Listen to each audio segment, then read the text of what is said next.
Thank you, Lara, also for organizing everything and solving with such a last-minute problems that we had this morning. So Singapore is considered one of the greenest of the hyperdense metropolises of Far East Asia. And you might know that for its impressive network of densely vegetated public open spaces and its ability to integrate dense vegetation with a dense urban environment, Singapore is often presented as an ideal model of biophilic city. But this distinctive image is not the recent construct. It is the result of a strategy devised in years following independence from colonial rule as part of a broader plan from the construction of national identity. It is an image that has been carefully shaped over the course of 6 decades and continuing to evolve today. And this image was strategically communicated through a series of slogans that the city-state coined to promote itself, both locally and globally. And these slogans evolved over time from the initial garden city to the tropical city of excellence to city in a garden to the most recent and comprehensive city in nature that promises an exponential growth of public open spaces, ensuring every household will be within a 10-minute walk of a park by 2030. Locally, these branding slogans were used to promote approaches to urban transformation, where the construction of public open spaces played a relevant role, while globally, they aimed at promoting the image of Singapore as a dynamic, hyper-technological, ultra-modern nation capable of integrating exuberant urban growth with abundant tropical vegetation. In fact, in Singapore, modernity and technology are paired with constant references to the idea of a mythical local landscape, the tropical forest that once covered Singapore archipelago and its hidden marvels. The idea of a spectacular and highly technological tropicality is represented by 2 iconic projects built in 2 highly touristic areas: Grove of Super Trees within Gardens by the Bay in downtown Singapore, and the Shiseido Forest within the jewel Changi International Airport. The forest within the jewel and the super trees celebrate the exuberance of tropical nature, focusing on its most surprising and awe-inspiring characteristics: the impressive scale and forms of arboreal vegetation, the density of the canopy, the intense hues and colors of flowers, the profusion of water, encapsulating them in structures that project visitors from the most unfavorable aspects of tropical climate. They propose a spectacularization of the natural landscape through the construction of a perfected and picture-perfect tropicality. They evoke the idea of Singapore as a forested environment, that it is at the same time wild, friendly, habitable, and super cool. But over the course of 6 decades, the city has devised a precise and varied strategy for the construction of its urban landscape and its unique image that is not only based on iconic and glamorous elements. The sequence of branding slogans reveals a strategy that remained consistent over time, a strategy based on the idea of a city interspersed within a pervasive, continuous system of verdant open spaces. It also highlights the city's vision, devised from its emergent and as an independent nation, of establishing a distributed network of verdant spaces as its fundamental system of public open spaces. So the story that I have prepared for you today explores the construction of an idea of tropicality and the enduring continuity of a compelling vision that reimagines Singapore as a continuous park system, ultimately shaping the city-state's unique post-colonial identity. Starting from an overview of the genealogy of the idea of tropicality as emerged following independence, I will examine how references to the tropical forested landscape have consistently shaped Singapore's system of open spaces in their appearance, and continue to influence the city-state's policies of integration of nature in the city.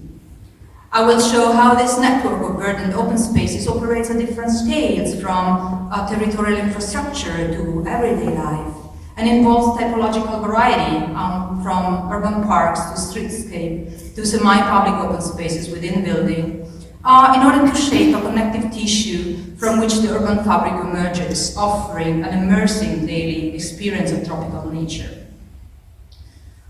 Well, the concept of tropicality was first embodied in the idea of the forest. And following independence, the recovery of the tropical forest as a distinctive element of Singapore to forge the new nation's cultural differentiation was legitimized by the well-known and well-studied tree planting campaign envisioned by Singapore's Prime Minister Lee Kuan Yew. The campaign was promoted by the local government, was initiated in 1963 when Singapore first joined the Federation of Malaysia, but was formally launched in 1968 when the country gained full independence. It consisted of a massive reintroduction of tropical trees within the urban environment and had multiple aims. First, it had a political aim, as the campaign was directed to construct a unique image of the new nation and its new post-colonial identity that were deeply rooted in the geographical and climatic specificities of the country. The idea of the tropical forest suggested the possibility to evoke an ideal, original, pre-colonial, lush natural landscape to forge the new nation's strategies of cultural differentiation. The idea of the tropical forest represented a reaction to the deforestation caused by the colonial development of plantations and settlements, a reaction to the green, or as it was called in Singapore, the Padang, the well-ordered and well-kept public open space built at the core of the colonial city as an emblem of the colonizer's civilizing activity. The recovery of the idea of the forest that once covered Singapore represented a reaction to the colonial narrative of domestication of the lush tropical environment. And in a complete reverse of perspective, in independent Singapore, the forest came to represent the degree of excellence the newly founded nation was striving for. The lush and fertile tropical forest insinuating among the urban fabric was perceived as a metaphor for the vital and vibrant urban environment that Singapore was building, the liberality on which the new nation based its development, and the vigorous economic success it hoped for its post-colonial future.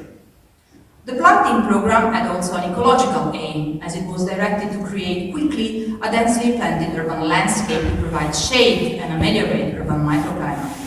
It had an aesthetic aim, as it was based on the transformation of the lush tropical vegetation into a distinctive, attractive quality of the urban fabric. But it also had a social aim, as it was directed to construct consensus and social cohesion. References to the forest as a primeval natural landscape enabled the evocation of a symbolic dimension, where the island's multi-ethnic and multicultural society could find common ground beyond cultural differences, uniting them in their shared new Singaporean destiny. The idealized representation of the forest was entrusted to tropical plants, as they were seen as symbols of local identity to be shared by the diverse ethnic groups that characterize Singapore's hybrid society. With these multiple aims, the planting program was first directed to ordinary spaces such as streets and road signs, everyday urban landscapes that were accessible and immediately perceivable to everyone. The attention to the urban street network revealed the ambition to create a continuous and pervasive green canopy. And as scholars noted, the campaign was articulated in subsequent phases. In the first decade, the planting program gave preference to fast-growing large evergreen trees, chosen for their white canopies with lush foliage to rapidly increase the tree canopy. The subsequent phase of the program focused on enhancing the aesthetic quality of the urban landscape. Plants were selected for their distinctive ornamental qualities such as color and shape. The choice of trees responded to the need to add variety to the urban landscape, but was also meant to better evoke the archetypal botanical quality of the tropical forest, representing its complexity in terms of structures and species diversity, and reproducing its spectacle of brightly colored foliage, texture, and mass flowering. In addition to the main lines of infrastructure, tropical trees were planted in housing estates, school grounds, and parks. They were also grouped to fill vacant lots and residual spaces to create a continuous canvas with a dense, structured, verdant texture, stitching together the growing city and its inhabitants. The planting effort envisioned by Lee Kuan Yew was based on the invention of a new aesthetic of the tropical forest. A forest that was well-ordered, serene, and benign, aiming at contrasting the early vision British colonizers had of the forest as a dangerous, wild, and mysterious place inhabited by untamed creatures just waiting to kill you. Starting from the planting program, the idea of Singapore as a pleasing tropical forest continued to inform the design of the island's open spaces and was supported by a variety of programs and actions. One of them is the Park Connector network that supported the circulation system of the island and the idea of linear continuity of the forest. It played an important role in the construction of such an interweaving structure of densely planted open spaces, insinuating itself into the urban fabric. The Park Connector network is a comprehensive system of linear parks that waves across the entire island, linking its major parks and nature reserves through combined pedestrian and bicycle paths, and offering a narrative of the myriad possibilities of a tropical forest environment, as well as a wide range of experiences. The Park Connector network was launched in 1995 and now encompasses approximately 380 kilometers of trails, and it is expanding to enhance connectivity across the island. Park connectors are intended as both pleasure routes and as elements of the island-wide ecological connectivity. They offer an alternative urban infrastructure to traverse the city without ever leaving verdant spaces, establishing a continuous visual and emotional relationship with the lush tropical vegetation, its density and variety. Some park connectors are very simple linear elements and consist of a bike and pedestrian lanes lined with layers of vegetation. Those designed below elevated infrastructures tend to hide structural elements with cheerful allusions to the exuberance of tropical plants. Others offer more complex aesthetic experience of the forest. The earlier park connectors that were built focused on the interplay between densely forested landscape and densely built city, and on the powerful visual contrast established by these two apparently distant entities. Examples are the Henderson Waves and the Forest Walk that you see on these slides. They were designed in the early 2000s as connecting walking trails within the southern ridges, which is a 10-kilometer system of parks, public open spaces, and natural areas, all connected by park connectors that follow the long and narrow hilltops along the island's southern coast. And this is one of the very few remaining topographical features on the island that was largely flattened by the Britons. Henderson Waves is a 36-meter high pedestrian bridge accompanied by a highly sculptural undulating structure that offers a series of shelters and viewing points. Its waving structure recalls the island's originally varied natural topography and creates an emotional dialogue with a densely wooded hill crest that connects. The bridge emerges as a surprising discovery along the trail connecting southern ridges. Visitors are guided from a shady forest to a sunny outlook that offers open views on the city's skyscrapers and its busy commercial harbor. While Henderson Waves extends visitors beyond the forest, just a little farther away, Forest Walk merges visitors progressively among a preserved dense fragment of tropical forest that has endured within the urban fabric. The Forest Walk consists of a complex sequence of elevated pedestrian walkways that meanders on different levels through the thick canopy of a fragment of secondary forest. The twisting course of the walkway guides visitors on a dynamic journey of discovery, unfolding through constantly changing perspective. The walkway fosters an intimate connection with the rainforest, revealing typically hidden and inaccessible realms. Yet, at the same time, the walkway functions as the focal point, shaping both the visual perception and emotional response of visitors experiencing the forest.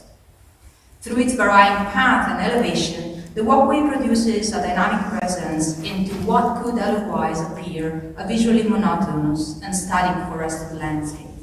and thus it acts as the park's primary visual reference point. These early connectors focus on the visual and emotional experience they offer visitors. They used visual spectacle to achieve two goals. They wanted to inspire and they wanted to educate. Through spectacular views, they cultivated a deeper connection with the lush tropical forest, gradually building public acceptance for this verdant environment and its role in the design of Singapore's urban landscape.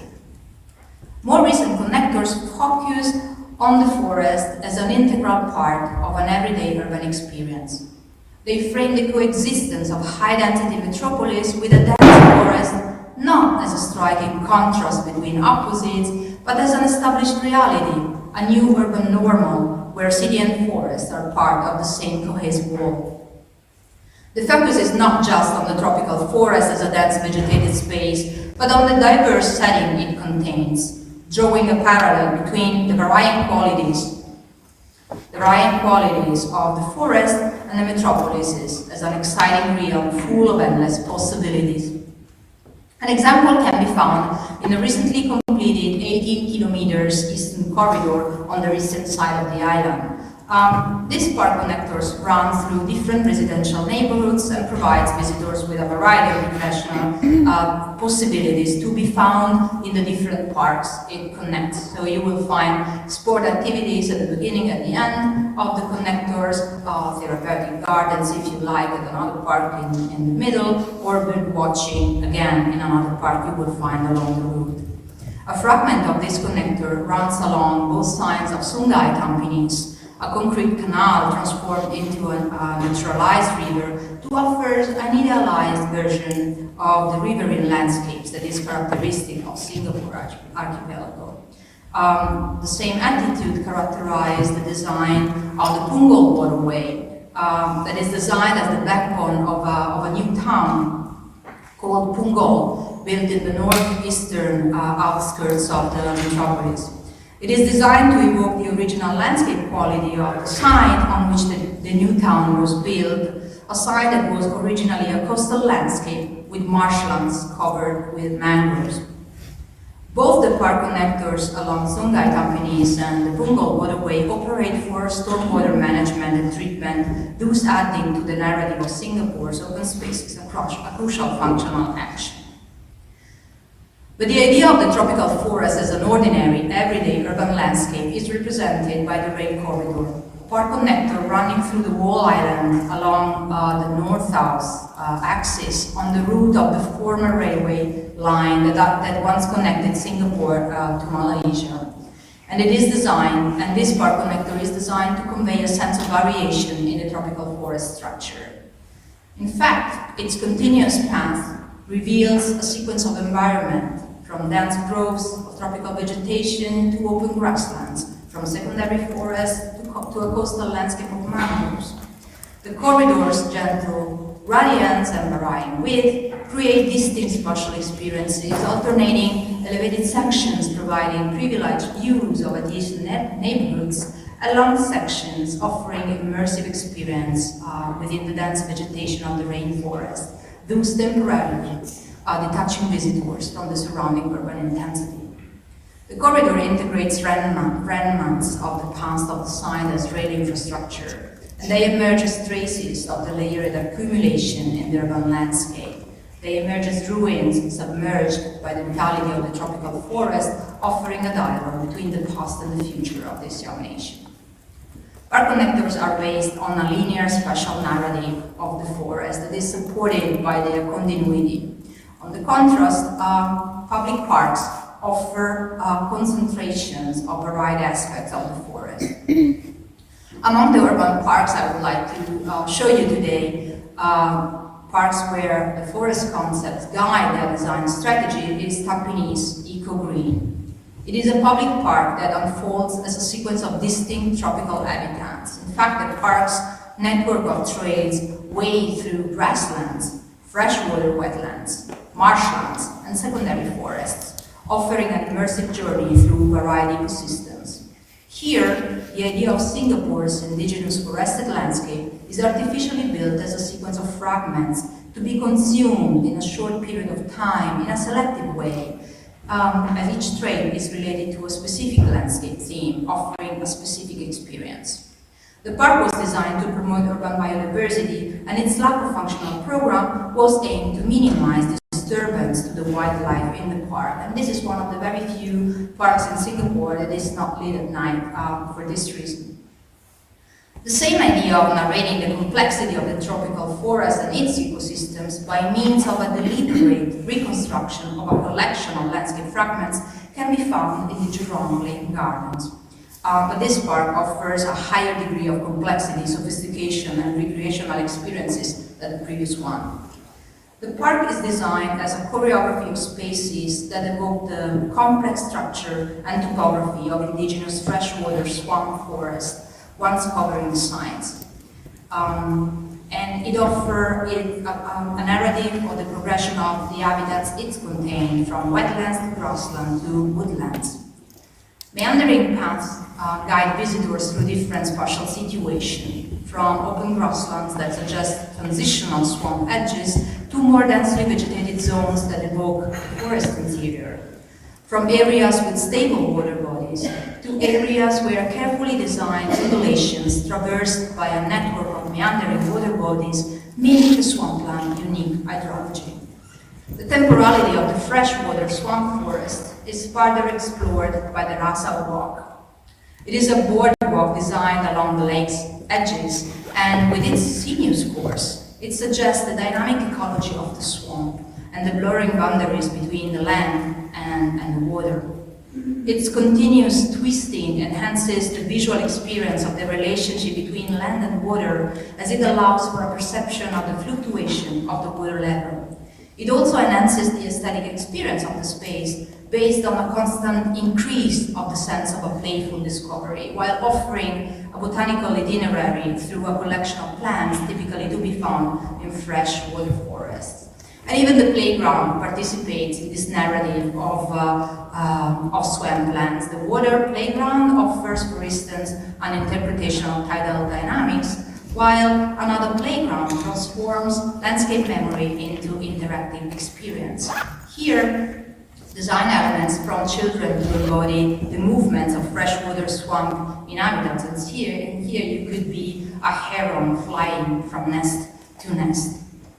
In this large park, the forest is transformed into a mosaic of different situations that rapidly follow one another. Each fragment has a specific identity, has a specific role in this accelerated narration of the forest qualities.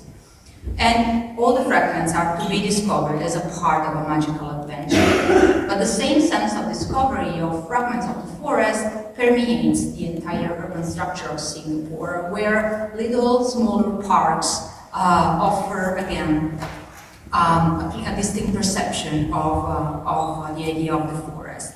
An example is this serene Telok Haya Park that is designed at the heart of the central business district, where dense tropical vegetation mirrors the imposing urban structure, echoing the presence of the skyscrapers that encircle the space. And some even smaller parks pair high-density buildings and forest fragments to be traversed as part of daily routes. They play with the distinctive ornamental quality of tropical vegetation and its exuberance, contrasting its rich diversity of shapes, texture, and colors against the rhythmic repetition of the surrounding building facades. In Singapore, the idea of the forest is evoked not only through its natural elements, but also through references to traditional patterns of inhabitation. Following independence, a specific source of inspiration for the construction of a system of open spaces and its unique botanical quality was the productive rural and fishing villages, informal settlements once immersed in tropical vegetation and spread throughout the island. While the idea of the forest was used to create a homogeneous image and green structure based on a continuous network of open spaces, the idea of the village was used to define the specific quality of specific spots within this network, and particularly of those spots closer to residential neighborhoods. The cultural codification of the idea of the village in Singapore emerged alongside the massive urbanization that followed independence. And it was first entrusted to architecture. In the early 1960s, the government launched its ambitious New Town program, constructing vast satellite cities on the island's periphery to symbolize the island's vibrant modernity. Rural villages were systematically substituted by dense public housing blocks, where village inhabitants were relocated. And in this process of mass relocation and landscape transformation, references to the village served the government to foster the idea of community living, a sense of neighboring togetherness. It was intended as a metaphor for national cohesion. In fact, the new residential buildings were designed to encourage a mix of ethnicities and social classes. And to foster a sense of community, specific housing typologies were developed, with residential blocks elevated on pilotis to free the ground floor, which was intended as an open, flexible, continuous spaces, aimed to connect different blocks and to accommodate collective uses, activities, practices, and rituals that were an integral part of the daily life between the village. However, this modern reference to the village's specific spatial quality was not enough for the new residents of the new towns, and they started to counteract the monotonous and aseptic atmosphere of the ground floor with plans that could evoke the familiar, verdant environment of the villages they were forced to leave. They particularly aimed at reproducing the village's varied mixture of productive trees as well as useful and ornamental plants, and they started inserting potted plants like everywhere. On the floors, on the corridors, connecting apartments, on the open spaces around the buildings. And the government first tried to limit these efforts of spontaneous appropriation of the open spaces, and then it tried to regulate them, and finally it embraced them, recognizing the potential of specific plants in reinforcing and modulating the narrative of local identity under construction at that time. So the government embraced the idea of a botanical evocation of the village, elevating fruit trees, among other species, as botanical icons of an ideal pre-colonial rural landscape merged within the forest. As Rafael Assini noted, fruit trees were systematically planted on public parks and open spaces, and they even became the theme for playgrounds designed within new towns to educate their younger residents to the specificity of the local landscape. Paradoxically, the idealization of the rural landscape emerged at the very moment of its systematic erasure. As the varied villages transformed into a dense urban environment, the celebration of fruit trees participated in the attempt to foster an ideal cultural homogenization through both architectural uniformity and botanical simplification. While fruit trees continue to be planted in urban parks nowadays and are highlighted